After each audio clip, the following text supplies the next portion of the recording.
This procedure covers the general guidelines for soldering through-hole components using a point-to-point soldering method. There is basically only one style of the through-hole component.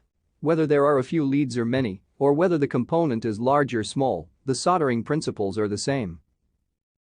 The minimum skill level needed to complete this procedure reliably is intermediate. The conformance level reached when this procedure is completed properly is medium. See the web page for a list of the tools and materials required to complete this procedure. The procedure follows. Step 1. If needed, form the component and clean the area. Step 2. Insert the component into the plated hole. If needed, secure in place by bending leads or other mechanical means. Step 3. If needed, apply liquid flux to the plated holes and pads. Step 4.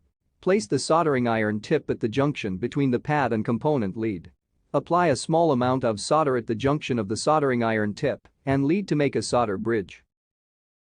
Note: the size of the solder is important when soldering small components. If the solder is too large, it is easy to melt too much solder into the joint. If the solder is too small, it can take too long to melt the optimum amount into the joint. Caution: avoid exerting any pressure on the pad. Step 5. Immediately feed solder into the joint from the opposite side of the soldering iron tip until the proper fillet is achieved. Remove the solder, then remove the iron. The iron may be swept over the end of the component lead to cover it with solder. Note: apply the solder to the opposite side of the soldering iron tip so that the work surfaces and not the iron will melt the solder. Step 6. On multiple lead components, solder the opposite corners first to stabilize the component. Follow by soldering the remaining leads in a random pattern to reduce excessive heat buildup in one area. Step 7.